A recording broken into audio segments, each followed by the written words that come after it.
Hello, friends. Robert Bevan here, author of the Caverns Creatures series of comedy, fantasy novels, and short stories. With me is Sam West, and today we'll be talking about the spell Raulothim's Psychic Lance. Sure. I apologize to any of my listeners out there who are named Raulothim if I'm mispronouncing your name. Bob, I also like to point out before we do a deep dive, that was a very warm opening. I felt comforted. It was a lower than normal intro, and I appreciated that. Anyway, Psychic Lance. That's what I'm going to call it. I'm not even going to try with the number of vowels in succession are concerning to me. Anyway, what does it do? It's a 4th level enchantment spell from Fizban's Treasury of Dragons. For the spells that are like deeply outside the PHB, or like very more recent books, I'm going to try and say where they're from too, just to help people with context. But this is an action spell that is a good range of 120 foot. Again, like I said, 4th level enchantment. You unleash a shimmering lance of psychic power from your forehead at a creature you can see within range. Alternatively, you can just say its name. That to me indicates that you don't have to have it come out of your forehead then. Yeah, but that's weird. Well, no, because it says that later in the text, if you're using the name option, you don't even have to be able to see it, right? Correct, which takes away the forehead fun, which is a bummer. I know. But anyway, yeah. Go ahead.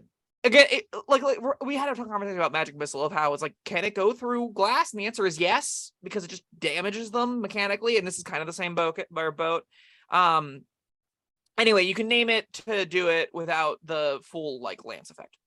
The target makes an int save, and on a failed save takes 76 psychic damage. Not 76, 76. 6-sided dice. That's what we're talking about here. And is incapacitated until the start of your next turn. On a successful save, it takes half as much damage as it isn't incapacitated, and then you can upcast this for d6 extra damage. You're not upcasting this for d6 extra damage. No. Not where you want to be. As a general rule of thumb, if something says you get 1d6 extra damage for an upcast, you need to be, unless you're like upcasting fireballs because you don't have upper level damage slots. That's the only instance. Anyway, with specifically Psychic Lance as a 4th level slot for a 76 damage and an incapacitation for a round. Bob, where do you land on that? I like it. You like it? Yes. It's, like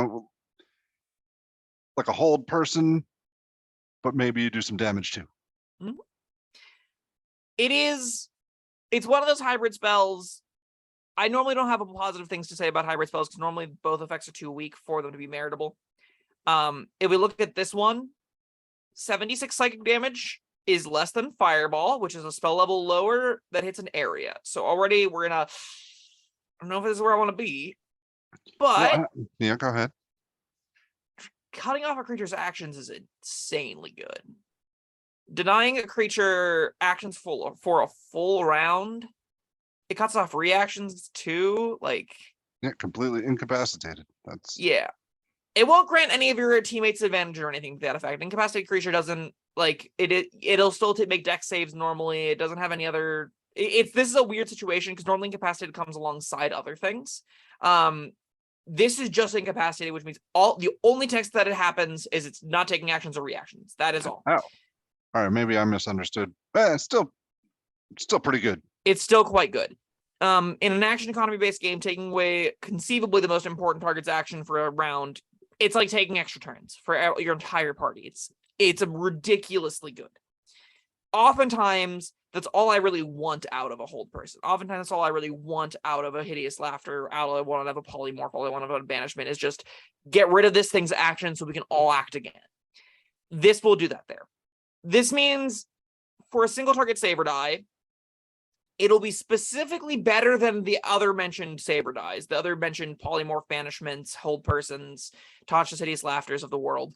When you also want to damage the thing, and are okay with the floor of just being half of 76 damage on the floor is fine. And we're still racing this thing towards death, which pigeonholes this a lot more into it's really good against 1 to 2 mid-size or very powerful creatures. This is a spell that you can cast in the upper tiers against a big bad, an ancient, a dragon, a lich, an elder brain or whatever, and it'll have to make a really hard choice to make the legendary resistance or not, because your worst case scenario is a 4th level spell slot for them taking some damage and a burning legendary resistance. That's a pretty good floor. Their worst case scenario is losing a turn and dying for it. So there's a good amount of power in that element of it, in that aspect of it. If you're against like 6 or 7 things, I can't imagine wanting this over a better damage spell. I can't imagine wanting this over even like a thing that removes a problem for 3 or 4 rounds, conceivably. There will be very clear moments, and I think they're very specific, where this is good.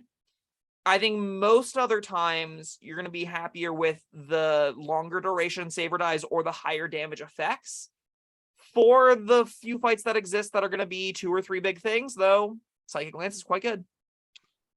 I don't know I don't know if I agree with that, because if the ultimate goal is to kill your target, I mean, if you succeed in incapacitating them, then you've also done full damage. Yes. So that's good.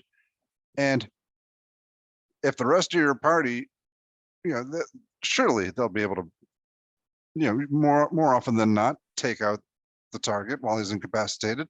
Against a single thing, I agree. Against, again, like 1 fire giant, against 1 to 3 frost giants. But even if it's in a group, all right, guys, we're going to prioritize this guy first.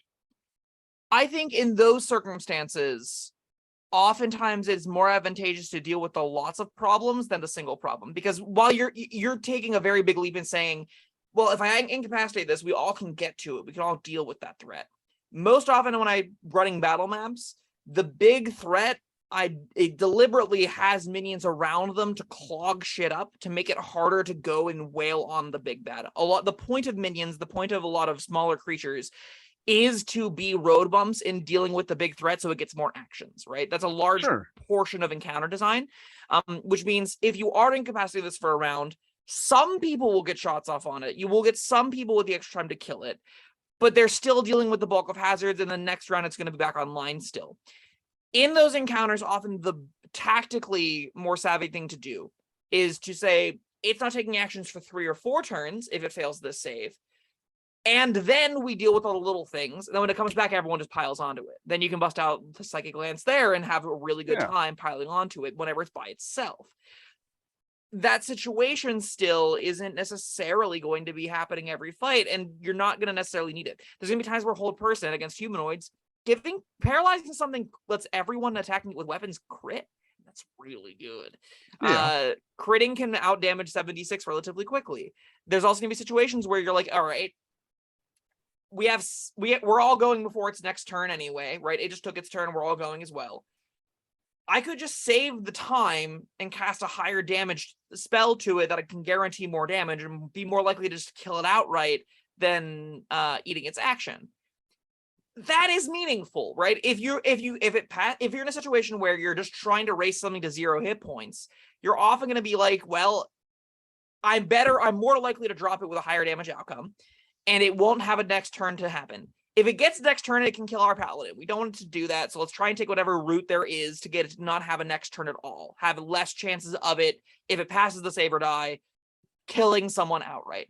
And that's going to be a little bit of back and forth. There's going to be a little bit of give and take there. This is still going to be a spell you'll consider using there, and maybe you want to take that risk. Maybe you're going to be like, all right, this spell has an opportunity, even if we don't have the damage to just knock it out for another round so we can kill it easily. Maybe it's the best shot we have. But there's also maybe a higher damage spell just is better here. All of these complexities, I think, make the spell better. I think all of these complexities of when you want to use it, and us having this disagreement of, you think it's more practical using than I am, we're in a very middling gray area here. We're not saying like this spell is by any means bad. I just think that it will offer a lot of interesting choices and not always be the right thing to do, which means its existence is very good, which means its existence supplements other things well, which means the game gets to be a little bit more complex and get to make a little bit more interesting decisions, and I'm a fan of that. Sure, I agree with all that. Would like to cover real quick that opening text. Sure. This bothers me more than anything. Okay. Just why? All right. So, beam coming out of your forehead. Cool. Why include the name psychic thing? lance, if you will. Yes. Why include the name thing? Probably lore reasons. This is a character, I'm guessing. I don't know the character. I've read a lot of yeah. Fizbands, but it's probably in there somewhere. Some gem dragon, I'd guess. That's probably related to it, and they probably have an ability historically that involves naming things. It seems like it's been inherited, right? It seems like it's a callback to the character's identity because it doesn't have it. That's not meaningful text, really.